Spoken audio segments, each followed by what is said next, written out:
貌似雨好像又稍稍的小了一些，但是还在下。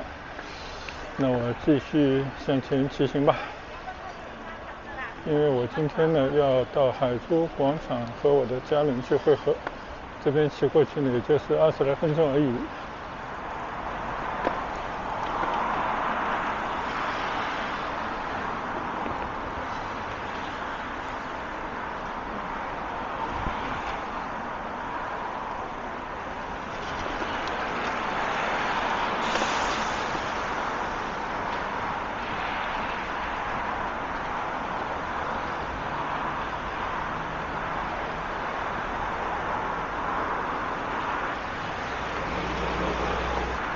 现在呢，来到了烈士陵园的另外一个大门，这个门应该更大一些了。既然来了，我们也到门前转一圈吧，好久没来了。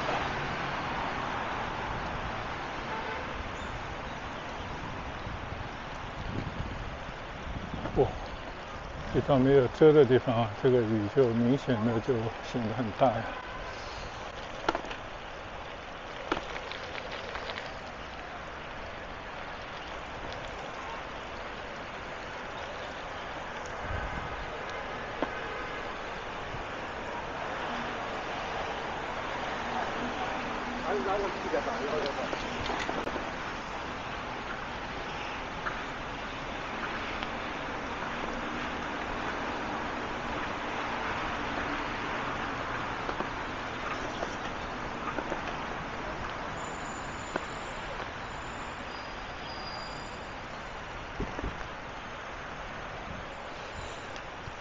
现在呢，拐到陵园西路啊，看来这个街角啊，就变成了一个街心的花园了。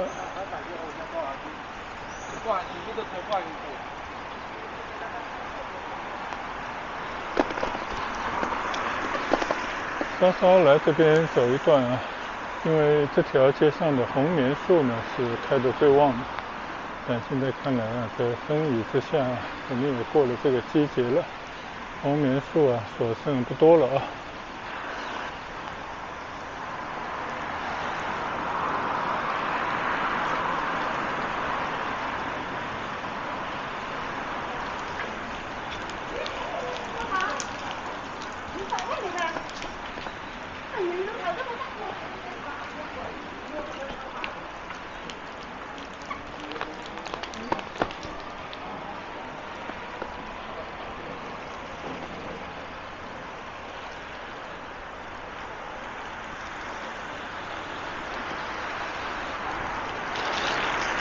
看来我也是见好就收了啊，还是尽快的拐到中山路上去骑行，距离我的目的地呢还有17分钟。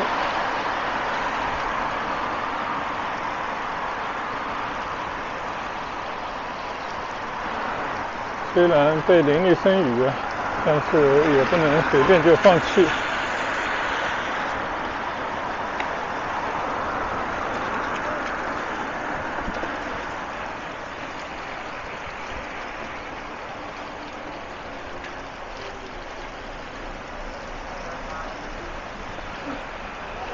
让我知道我的后背呢已经肯定被完全打湿了。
刚刚我突发奇想，本来想从东华通的高架下面走的，但是呢没找到路口，算了，还是往中山4路5路这边走吧。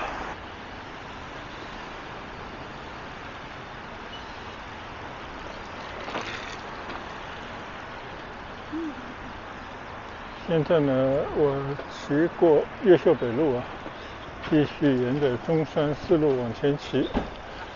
前方呢就有中山5路，中山5路那边呢就有北京路步行街啊。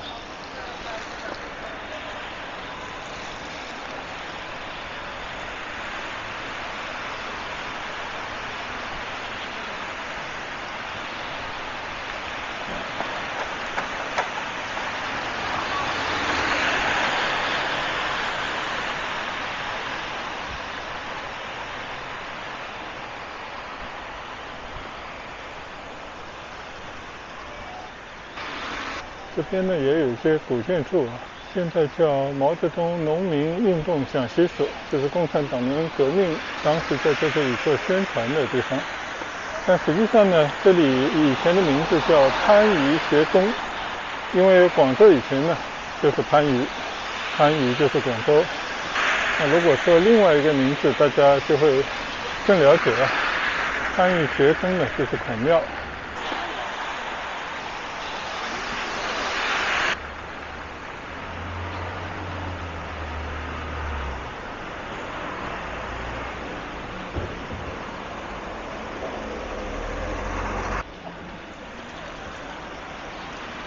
骑过德政北路，都是一些非常熟悉的马路啊。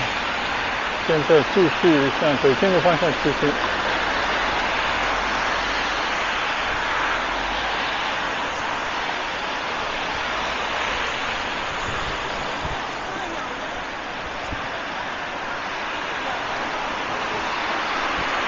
中山路呢很长啊，东西走向，一直从中山1路到中山8路，它的地位呢，类似于上海的淮海路，也是一条东西走向的商业大道。但是因为这个路比较窄啊，很难扩建，所以修修补补。从景观上来讲的话呢，只能算马马虎虎。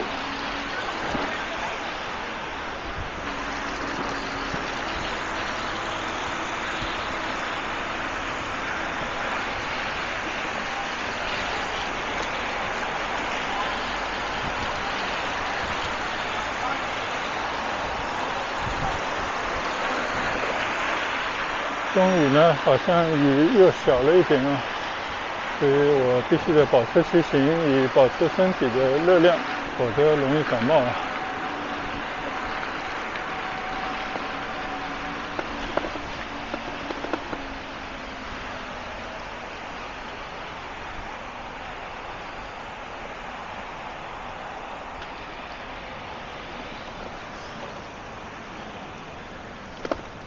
这边呢还有一个所在啊，是后面才修复恢复的，就是城隍庙。作为我从小在上海城隍庙长大的人啊，对这个城隍庙还是非常的有亲切感。那今天我们就不进去了，路过一下而已啊。而这个边上呢，还有一个南越王博物院。这个博物院呢，其实就是以前的南越王的王宫，他的遗址啊，被发掘出来，有很多秦代的瓦当，有很多建筑的材料啊，大概这么一回事。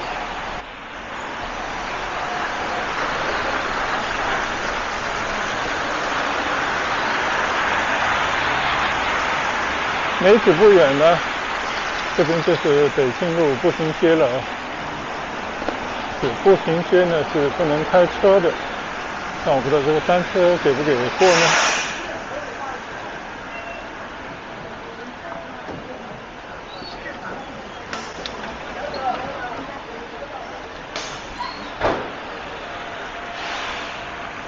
在一片老的商业街区，以前的商业大道上冒雨骑行啊，也是有一点挑战的。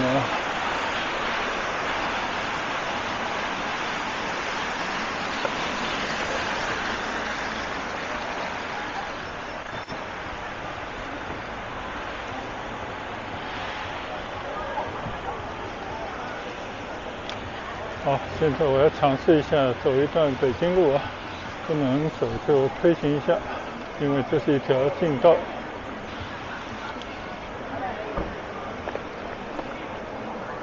恐怕这里是不给骑单车的嘛，那我就推着走吧。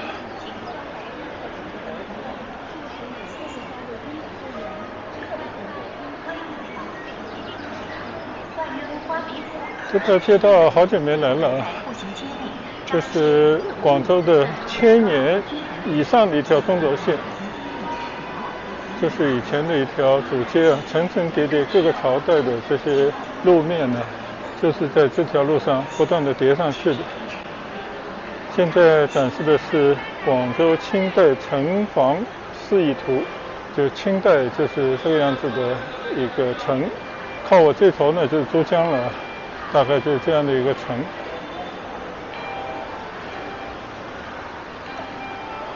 这个玻璃下面啊，今天被雨水遮挡看不见，就是各个朝代的那个路面啊，有些是砖，有些是石子，历经1000年以上啊，一层一层的积累上去，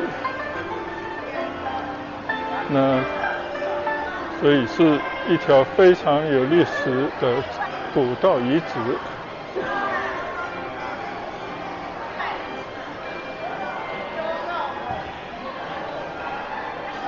因为呢是步行街啊，所以这边没有什么车进来。这里放着的车呢，其实都是一些展示的、做广告的车，应该都是国内的一些牌子。这条街的两边呢，都是非常传统的广州特色的，或者说岭南特色的这种建筑啊，就那种骑楼。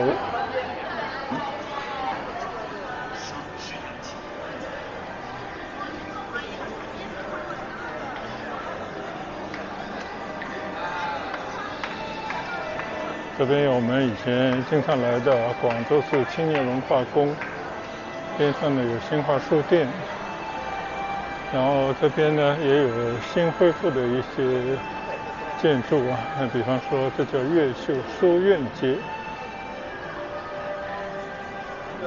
好久没来了啊，我就在这边推车走一走吧。当然这些商场边，这些底商呢也有很多的现代的品牌。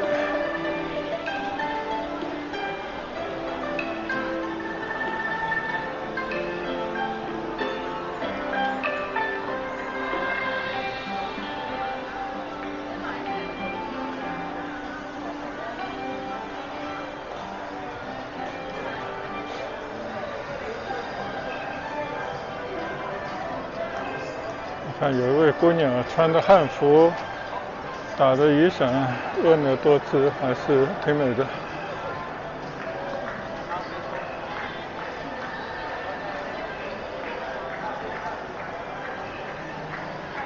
这边呢，本来还有一个千年鼓楼遗址啊，但是只剩了一个根基，别的基本上没有什么了。你看啊，前面北京路始于公元前214年，那什么概念呢？就2000多年了。前面有一个元代的铜湖地漏啊，好像就是仿元代的，应该是。说是一种古代最完整的计时器，那到底怎么个计时法，我就不清楚了啊。这边呢，以前步行街就到此为止了，但现在明显的扩大了，所以有更开阔的步行的空间了。这边呢，就有一些传统的百货商店啊，像广百百货，有广州百货商店，那也有一些其他的品牌啊。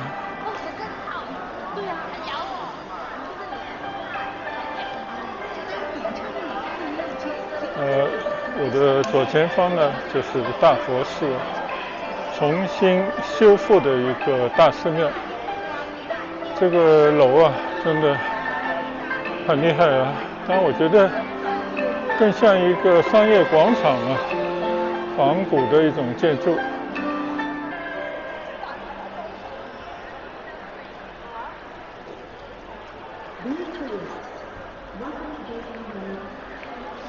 普觉楼，这个大佛寺呢，应该是经过了很多年的修复啊，今年刚刚开放的这么一个寺庙。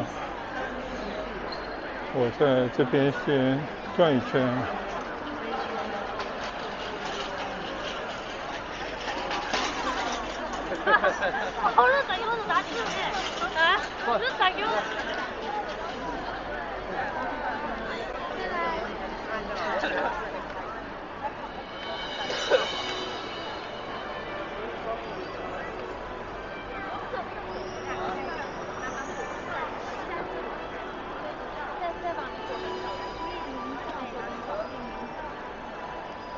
眼前的呢就是大佛寺啊，还是有赵朴初题的这么一个寺名，但是赵先生呢应该已经作古了。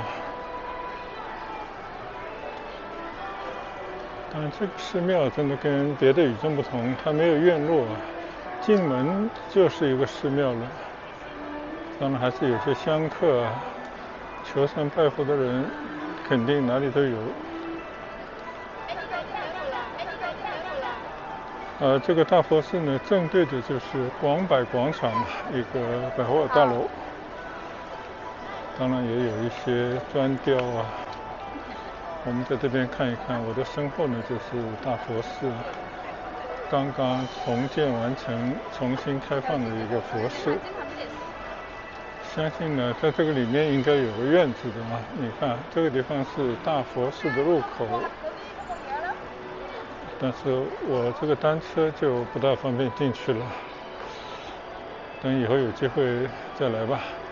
现在变成了一个大家观光的一个景点啊，所以我觉得多一些这种修复后的算是仿古的建筑吧，多少也能唤起一些老百姓心中对传统文化的那种眷恋啊，所以我觉得也有一定的积极意义吧。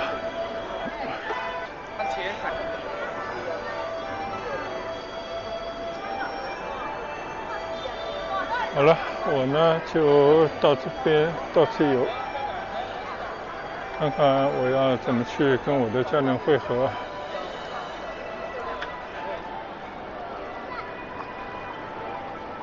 虽然是下雨天啊，其实雨还没有停，只不过比刚才稍稍小了一些。但是你可以看到啊，满街都是游客，年轻人啊，为多。大家把这边呢当成一个时尚地方，来领略一些这种时尚的氛围。当然，这边吃喝玩乐一条龙啊，什么都有。所以我觉得还是一个当地的年轻人比较乐意到这边来寻访的地方。当然，就像刚才我们看到的，边上有孔庙、城隍庙啊。那么这种地方呢，不用说，这是广州老的传统文化沉淀最深的地方。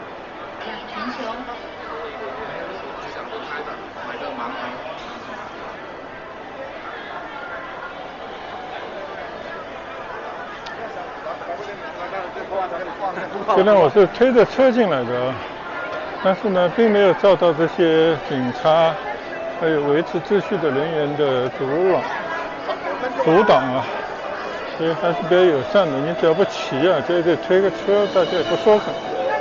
我觉得这个就可以了。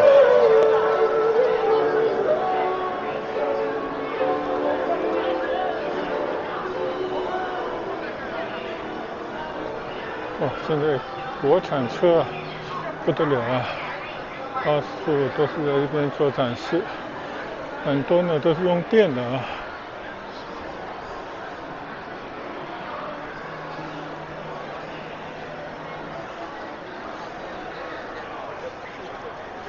既然是步行街呢，我就顺着这条步行街再推车走一段吧。这边也有福利彩票卖，这个福利彩票呢，其实就是国外的乐透。就是那种博彩的，但是由政府来办的这样的一种博彩业。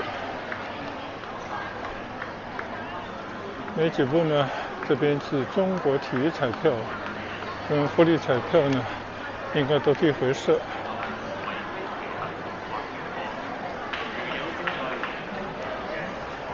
马路两边呢，有很多传统的商店啊，特别是那种吃货们喜欢的各种商店。当然也有像陶陶居这样的百年老店，现在连锁化。我看左前方就有一家陶陶居。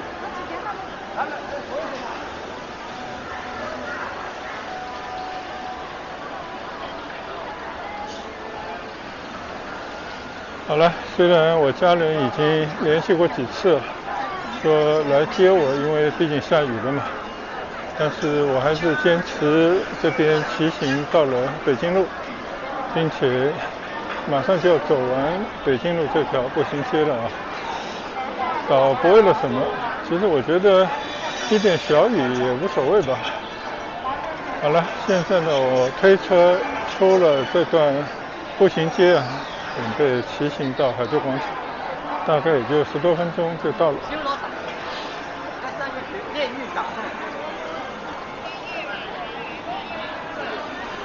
然后炼狱这段原我手。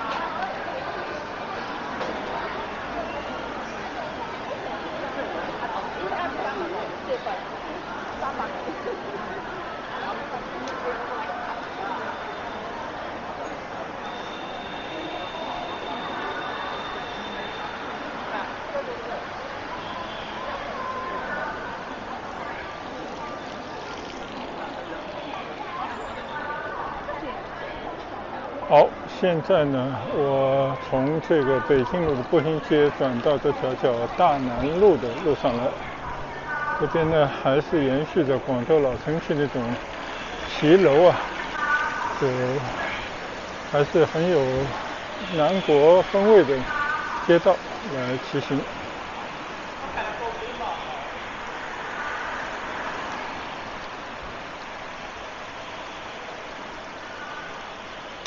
这种老街道呢，还是很有老味道啊。只不过呢，就是没有很好的打理啊，就是开的一些不相干的店啊。应该说，这个附近还有很多的居民住在这里，可能也是就近啊，大家要采购一些生活的物品，所以没有办法像旅游的那种城区那样啊，那么的漂亮。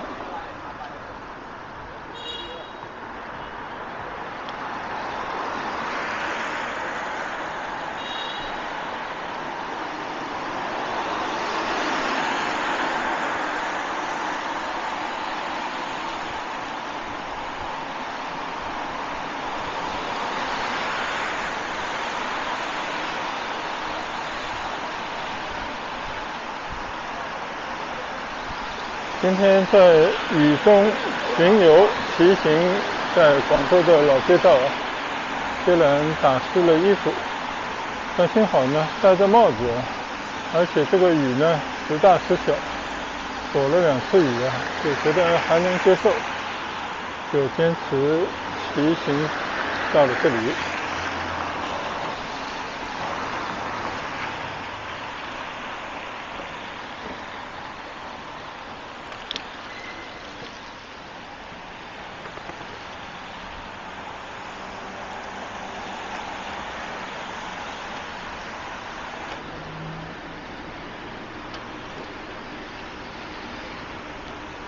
现在呢，我骑过马路啊，现在这条路是广州起义路，一直往下去呢就是海珠广场。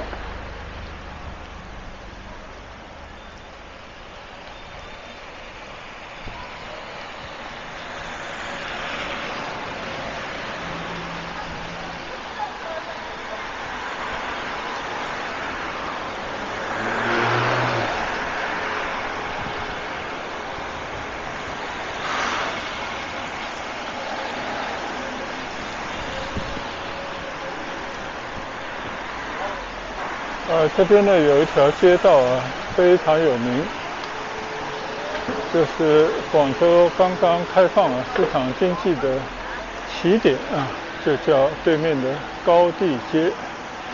这是广州改革开放当年刚刚拥抱市场经济，第一批吃螃蟹的人呢就在这边开店应该说，从这边呢走出了广州第一批的赚到钱的人，或者挖到第一桶金的人。既然来了，虽然里面在整修，但是我还是打算呢进到里面去兜一圈看一看因为这个地方真的40年左右没来了吧。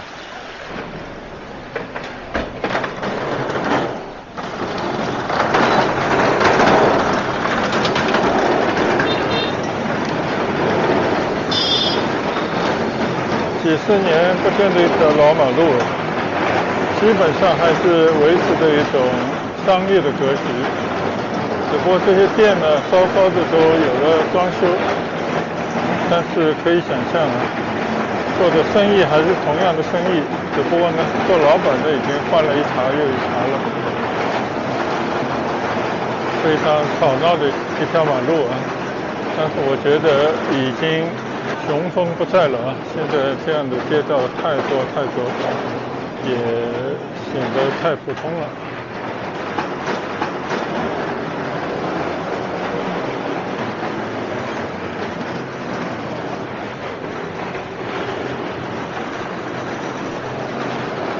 好了，既然这样呢，我就在这边骑一下吧。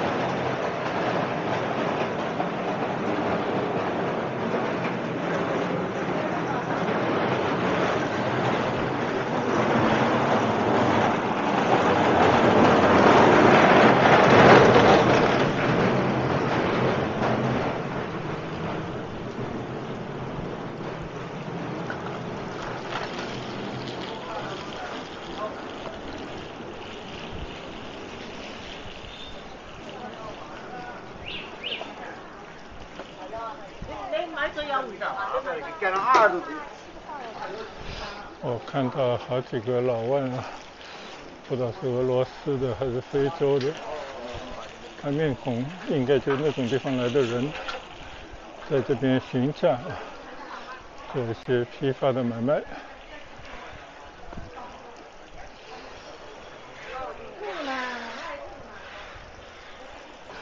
有时候走在这样的街道就感觉世事沧桑但是呢很多东西还是有它不变的地方。你比方说这种街道虽然重新装修了，你看这个地全部都铺设成一种算青石板吧，但是卖的那些东西并没有什么变化，做生意的方式好像也跟以前差不了多少。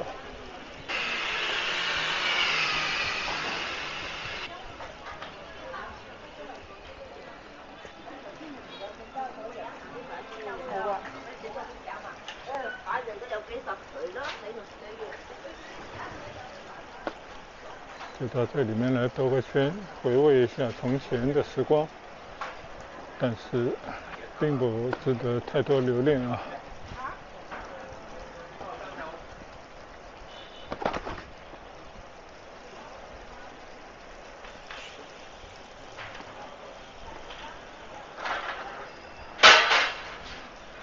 好，现在呢走完了这条高地街，我相信之所以会保留下来呢，应该也是对以往的那个时光，特别是改革开放给大家带来的好处的一种怀念吧。我现在又回到了北京路上但这一段呢应该是更靠近珠江的地方。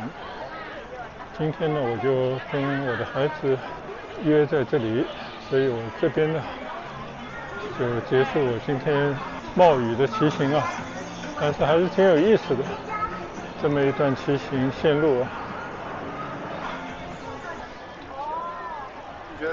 那好了，就跟大家说一声拜拜，谢谢大家的跟随和观赏，我们下一次出行再见，拜拜。